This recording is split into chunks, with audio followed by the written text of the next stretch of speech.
This podcast mini-series is kindly sponsored by Ellucian. Ellucian combines higher education expertise, focused innovation, and deep partnership to help universities navigate digital transformation.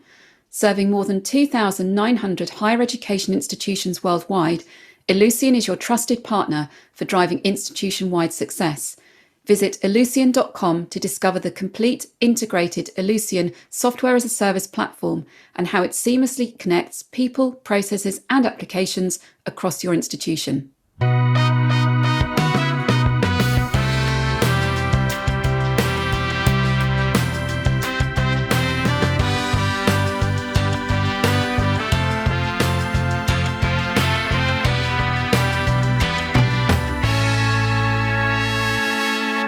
I'm Susanna Marsden, and welcome to Job Shadowing HE Managing Change mini-series, sponsored by Ellucian. Each episode hears from guests about managing change initiatives happening in their organisation, their role within that, and some personal reflections on working in a change environment. My guest in this episode is Greg Sheridan, Senior Registry Digital Manager at the University of the West of Scotland. Greg has worked in higher education for just over 20 years and has undertaken roles that have supported numerous change projects. In July 2023, his institution was hit by a cyber attack, and in this episode, Greg shares his personal view of what happened, including how it affected the functioning of the student systems, the change management approach that was taken to building back better, and the importance of relationships and trusts between colleagues across that time.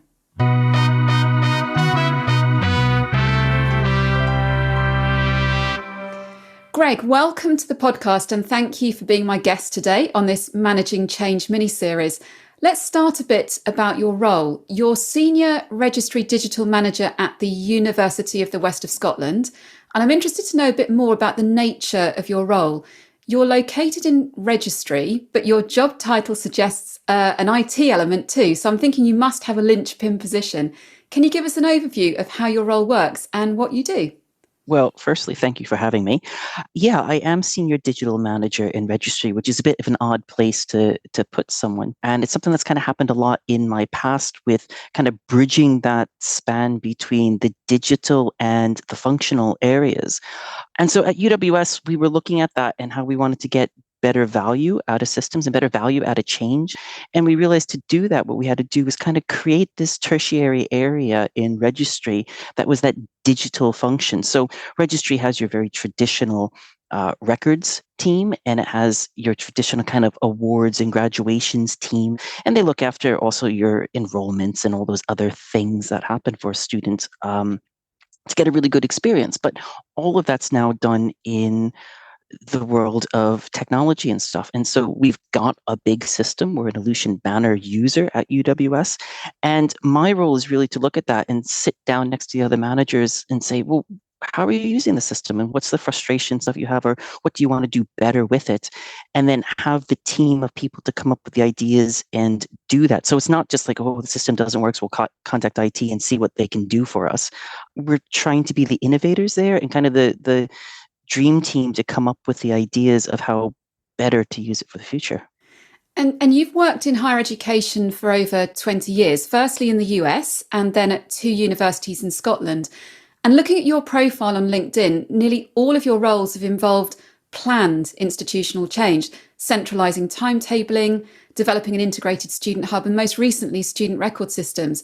But then in July 2023, something unplanned happened in your institution when the university was the target of a cyber attack, which led to the need for rapid and immediate change and then ongoing change. Can you give us an overview of what happened at the time of the cyber attack and what that meant for the functioning or non-functioning of the university? Sure. Well, the first thing with the cyber attack was I was on holiday way up north in Scotland when it happened. And it's kind of one of those things that when you leave for a long holiday like that, you kind of say things like, don't blow up the system or anything. And you walk out the door and then you come back and you go, ooh, the system got blown up. That's not good. But it's a really challenging thing to go through. But it's an interesting thing too, because before the attack, yes, we ran kind of cyber attack events. How would you respond and how would you keep the baddies out and things like that. But what you can't always predict is exactly what happens when they do get in and stuff. And when that does happen, it changes your response on the other side because for us, they got in, we lost a lot of our systems. We didn't know what was secure and what wasn't secure. And so that first kind of rapid assessment was kind of going right back to basics and stuff. And I remember once I got back into the office, we didn't have laptops to use. We had personal cell phones to use, but there was no Wi-Fi or anything working in the buildings and stuff. Um, we couldn't trust a lot of the systems yet, and we didn't know what the recovery points for a lot of the systems were. So we set up whiteboards with post-it notes, and it was kind of right back to just pen and paper and trying to work from there and communicate that out to teams and stuff and say, you focus on those post-it notes, you focus on that mind map over there and stuff, and really collaborative teamwork to try to pull things together. And that's very challenging in a rapidly evolving environment with that. Because the attack had happened, we didn't know if there was going to be follow-on attacks or if the attack was indeed over at that point. There's an active police investigation at that time, so you have to be sensitive of those things. And you're a university, but you're in the middle of a crime scene. But at the same time with that, you're still a university. You have your students you have to take care of. We had graduations happening at that time, and those went successful and stuff, which was really good. But we had to kind of focus on that quality of care to the university of how would we make it function? We knew we had to recover, but how do we make the university function at the different times and what's important for those functions? So, as I said, we had graduations happening at that time. So that was the focus for that kind of week and stuff. Yes, we had teams looking at the tech and trying to bring things back. But if we could get through graduations, that was good. And then it was looking at the next things and saying, well, the next thing coming up is UCAS and clearing. How are we going to get through that? And then after that, we'd have enrollment. How would we get through enrollment? And we chunked things down like that to focus at what was important. In the short term to the medium term, because we knew the long term was going to be a really long time to get through. But that actually, we operated as a change project, really. And we took a very early approach to that we wanted it to be a change project because recovery in the sense of just recovering systems wasn't going to happen easily. We basically had to rebuild everything from new. So we took the idea that it was going to be a change project of implementing all our systems new. And just to clarify, Greg, when the cyber attack actually happened, did any technology work in the university? I mean, just to give people a sense of what happens when something like this happens, did anything work? I mean, you've talked about using post-it notes and whiteboards. Was it really just pen and paper and everything else was gone? Yeah, essentially. We had email and stuff like that. We had our Office 365 and stuff, and systems that were up in the cloud were largely safe, but we lost the ability to communicate with a lot of those things because all those integrations are gone, and your connections and stuff that we rely on so much these days in a post-COVID world and stuff, your VPNs, your remote desktops, all those things. The security services and stuff wanted to take all their laptops away, and they did, and we wiped all of those because we didn't know if they were safe or not. We also took a really kind of extreme view that even if we thought we could use things, we would act in an initial stage that we couldn't use it because we didn't know if it was definitely safe.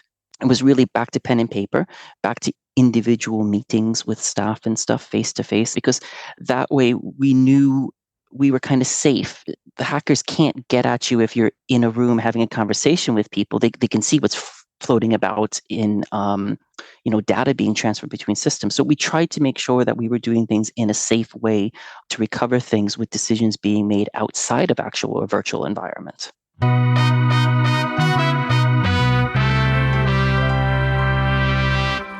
Many colleagues will be familiar with emergency response and rapid action if we think back to what the sector had to do in response to the pandemic lockdown in 2020 and how our ways of operating as an institution had to fundamentally change. Now, that was tough, to say the least. From a process point of view, what would you say were the similarities and differences in initial responses to the 2020 lockdown and to the 2023 cyber attack? it was interesting, and there was a lot of parallels, I would actually say. And actually, during COVID, I was in charge of central timetabling at UWS, and indeed, I still am in charge of central timetabling. So there was a lot of transferable skills in that, where they kind of rang me up one day and said, Greg, the university is going into lockdown. We have to switch everything to online. Students might be able to come onto campus, but it's going to be very limited. You have to make sure they're 2 meters apart from each other. And it's Tuesday. Can you have that by Thursday? Go. There's parallels in kind of that crisis management. The first thing was, having to make those very hard decisions of how you're going to approach that.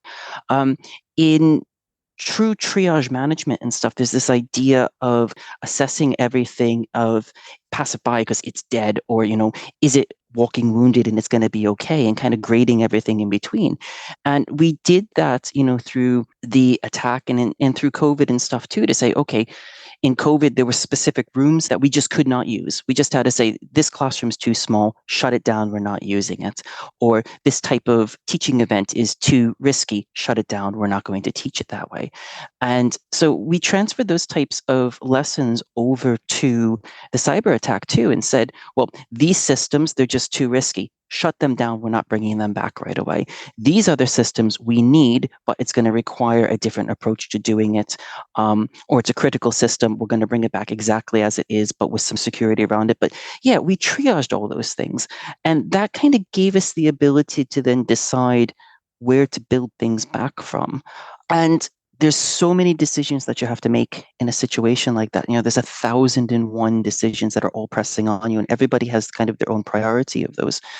And what I found reassuring is what I'd done in COVID and then did through the cyber attack was kind of pick these pivot points, were just key decisions that I made, that I decided were just decisions I wasn't going to move from. Whatever those decisions were, they were immutable. That was the thing, that to say, that's it, we've made that decision, and that we're going to move from that. Because else there's just too many directions. There's too many things to try to come to an answer with. And it's really hard to do that when you're in a very high pressure situation. And as Senior Registry Digital Manager, you obviously had that direct responsibility for getting the student record system functioning again. But the fact that the university had been hit by a cyber attack presumably meant that while the system had to get back up and running, it also had to operate differently to avoid a future attack. And you've mentioned already building back better. Tell us a bit more about your interactions with colleagues in those days and weeks as you started to get things back on track. It's bundled up in a lot of different layers. Obviously, there's a security layer, and indeed, there's still a security layer that the people in the know about, and the people who don't need to know won't know about, and stuff. And that's very hard actually to come by in a situation like this, because I had colleagues who are really, really good colleagues that I've known for many, many years, and they were coming to me with questions of, Greg, when can I get in the system? When can I do this? How will I be able to do this? And they wanted details, and you're not permitted in some cases to give them those details. And it takes a lot of fortitude to get through that, and a lot of trust in your ability to communicate right to them. And I started stand-ups with the stakeholders who I work with very closely in schools and services and stuff. And that started as a twice weekly, just 15-minute stand-up, where it was going to be, I'm going to tell you what you need to know at this point, but I'm not going to answer questions for the stuff you want to know, because there's a lot of stuff that you want to know, but you can't know at this point, or we don't have an answer for it yet. And we're not going to get down that rabbit hole of trying to find those answers yet. We're not at a point with those pivot points and stuff going back to before to make that decision yet. So we're going to tell you what you need to know today, and that's it. And then also building off on that, the trust and the involvement of saying, and this also involves that I'm going to come to you at some point and tell you things that I'm going to need from you. I'm going to need you to test something, or I'm going to need you to make a decision, or I'm going to need you to give me an answer on something. And you're just going to need to be prepared to make that decision. And it's going to be a very, very short amount of time to do that in. And we'll give you backing and support to help make those decisions, but we're going to need those decisions at some point. And that that did build a lot of trust because we needed that at the time. It was the things that, to build back something like getting 16,000 students enrolled in 6 weeks after the attack, we needed to say, we're not, in week 1 or 2, we're not ready to make a lot of decisions on how we're going to do that. But in week 3 and 4, we had to make decisions because in only 2 weeks longer, we're going to start doing that. So it was about going back to people and almost building a new relationship with them that was really directed on clear lines of communication and trust. And that's also really hard because you're standing there and you've got a lot of information you want to tell them and stuff, but you just can't. And you also have to trust that the information you're giving them is the right information at the right time to get on with the job. And you've just talked there about building relationships with colleagues and the importance of trust, and also talked about building back better. And obviously, that means building a better and more secure system. But of course, with that comes change, change that some people might not like or might resist because it changes their roles or it changes the way in which they've done things previously. So, in going through that building back better process, did that mean that you were the good guy, the bad guy, or something in between? And how did you go about maintaining those relationships and trust with colleagues during that time? I'd hope I'd be the good guy with it, but there's certain situations and decisions that you have to make that people weren't happy with. You have to make really hard decisions. I got really good at saying no at times, which was a big hard thing for me to do because coming from a customer service background, I don't want to say the customer's always right, but you always want to build empathy with people. Um, but there's situations where they were just saying, but for my job, I need to have access to the system. I need this back. And the answer is just no, you can't have access at this point because of security, because of what's built back, because of other priorities, whatever it is. The answer just has to be no. That's very, very hard and taxing to do. But it also was an interesting learning thing that one of the things that we found in kind of the operational reviews afterwards was that a lot of things that we said before the attack, oh, it'll take months or years to convince people to do X, Y, or Z, when actually you're in a situation where you just have to make a decision and you have to go with it. We're like, oh, wow. If we knew that we could actually do that in 3 days' time, um, maybe we should have switched a lot of systems off before and just told people you're going to do it this way now. But it's an interesting lesson of rapid change that you don't have the time to kind of pad out and decide, is everyone going to feel okay about this? You just have to get on and do it. And I suppose the other part of that is, we did talk a lot about building back better, and there's a lot in that of the security, of the technology, of building resilience into your systems. But actually, so much of the build back better isn't about the technology and the systems, but actually about the people and the mindsets. And that was because, the hackers can hack the systems, but they can't hack the people. And so, building into our response better command and control of who makes decisions and how those decisions are recorded, and where decisions get made and at what levels things get made, because the whole university had so many issues at so many levels. At one point, we asked for a list of all the different kind of suppliers to the university for technology and stuff that might need to be contacted to let them know that our response was going to be a while. And at first you think, oh, that won't be too bad. And when it turns out to be over 800 different suppliers just for institutional relationships, you're going, wow, there's a lot here. And the press office can't even manage all of that. So how do you build in layers of trust across your whole staff to say, you have authority to go talk to these people and you have authority to go talk to those people?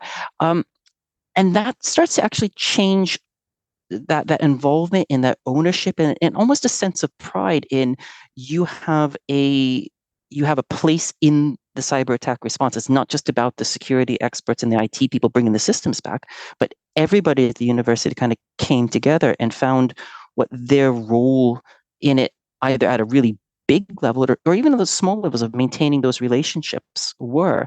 And then a pragmatism too. One of the things with the tech was kind of, we can get through this in a way because it's just tech. If we can focus on the well-being of our students, the well-being of the university, and realize that universities got along for a very long time, literally hundreds of years before technology came along, then we focus on the quality of the education, and we will get the tech back as soon as we can.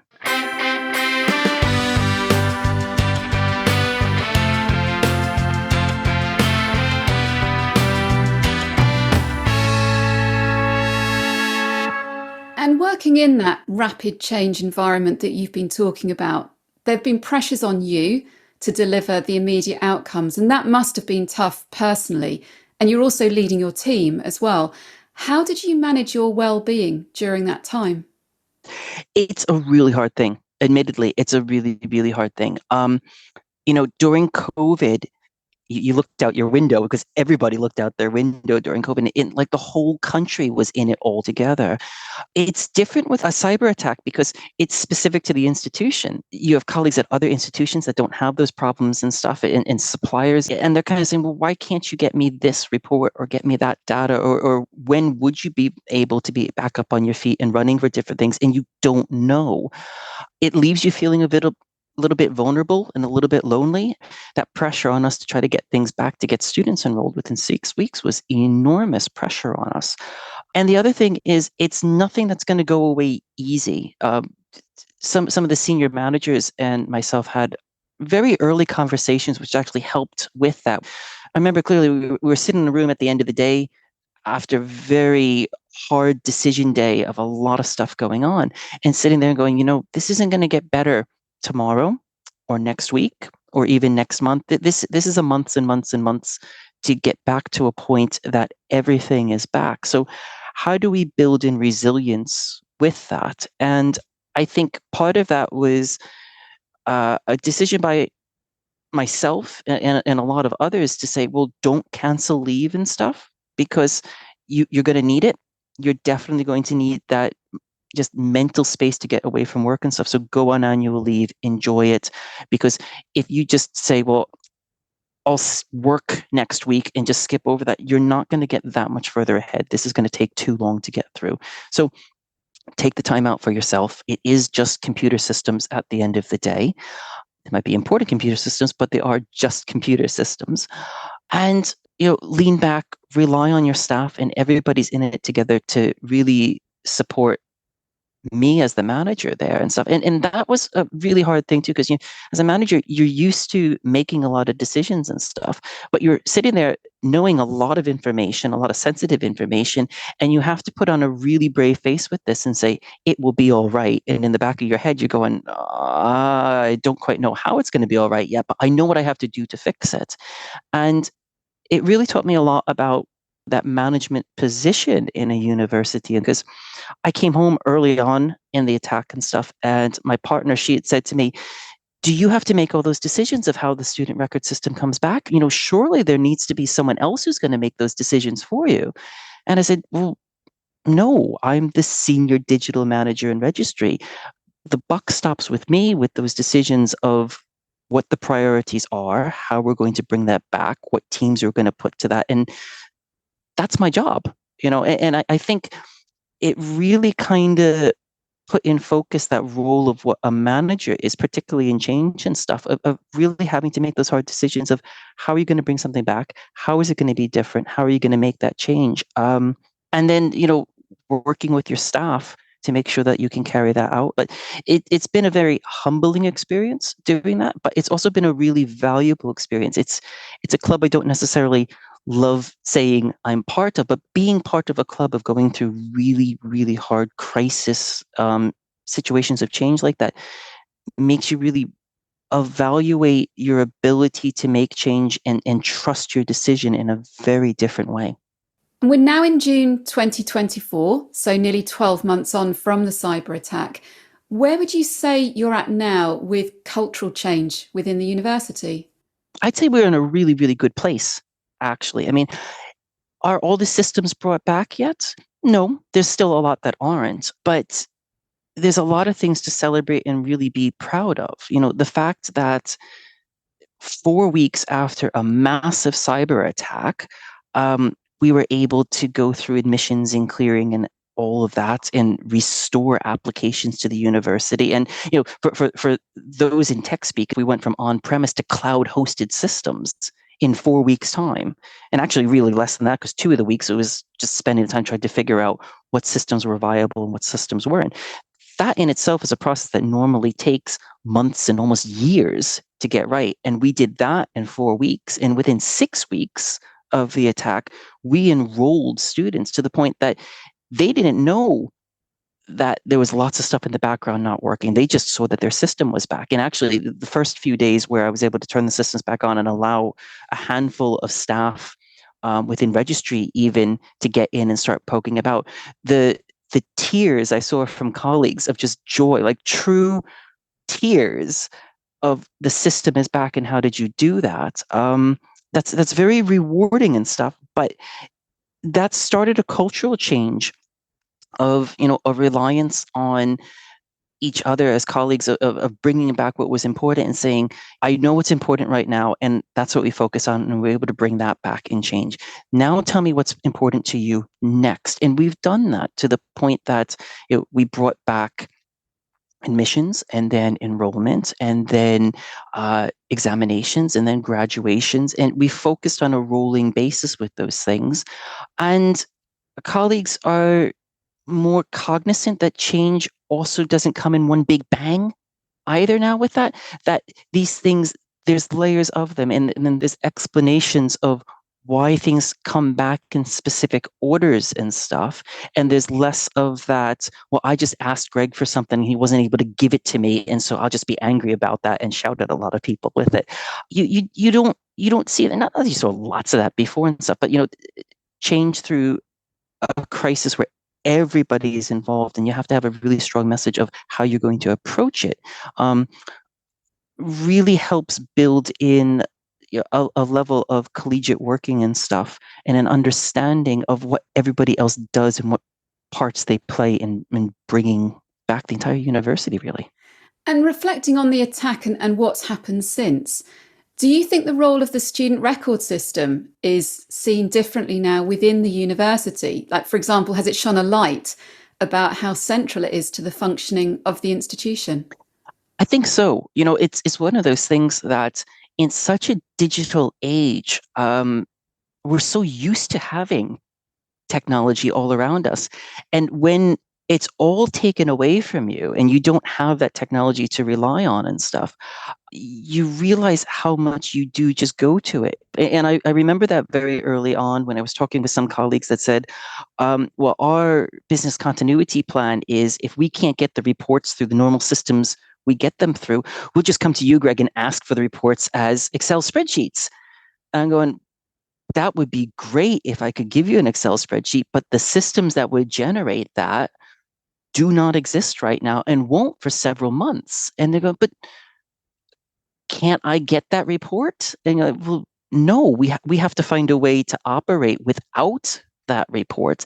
And I think that's very sobering of what data is these days. But it did certainly shine a light on how important it is to safeguard all your student data. And we were able to safeguard our student data. That was the important part. We lost a lot of systems, but we were able to bring back the core student data and focus that on minimal viable products initially to say, well, what do the students need now to get on and enroll or graduate or do their examinations and stuff, and we will build back from there and stuff. I'm pleased to say we were able to recover in a way that taught us a lot of lessons about those things, but we also approached it in a way that we knew what was important at each step, and we built up from there. And by doing that, kind of built a portfolio for any type of not only cyber attacks, but any type of crisis in the future, to know how to respond and how to get at data, how to get at systems and stuff, and use them really as a benefit through change and stuff. Because again, by bringing the systems back in a change manner, we're looking at things of just saying, you're not building back just so you can say, well, we have the system, but why did you bring the systems back in that way? What was important in the change of bringing them back to need that at that moment, and put your resources, because you only have a limited amount of resources, put your resources to that thing to bring it back at that point. And finally, I mean, it's clearly from what you've been saying, it's been an incredibly tough and challenging time during the last few months since the attack happened. What motivates you to work in HE and the changing environment? I've always liked working in HE, and I think it's rewarding that it's with students. What you're doing is the output of all of this. Why bring back the systems and stuff? Why do all that? And the answer is right at the beginning of the attack, it was graduations. We were proud that even during a cyber attack where many of us were locked in dark rooms in the back ends of IT and stuff, trying to figure out how to bring things back, we had thousands of students walking down Paisley Abbey and stuff, receiving a degree from the university. And we can say we achieved that. I think for me too, just in my roles and stuff, they have always been that crossroad between tech and customer service and stuff. And looking at that of always trying to build in a better student experience, and how do we do that, and how do we make it robust. And you get to play with a lot of different types of technologies, a lot of different types of ideas. And it's about giving students, an opportunity to have a fantastic educational experience. Admittedly, over the past few years, between COVID and now a cyber attack and stuff, under really challenging circumstances and such.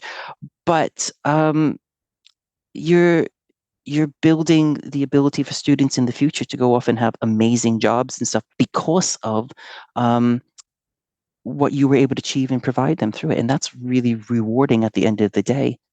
Greg, it's been great spending time with you today. Thank you so much for being my guest and for letting me shadow you. Thank you.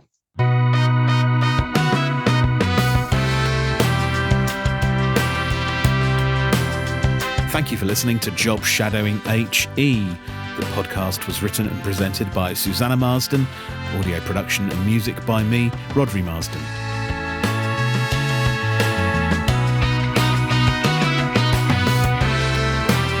More information about this podcast and previous episodes can be found at jobshadowinghe.com.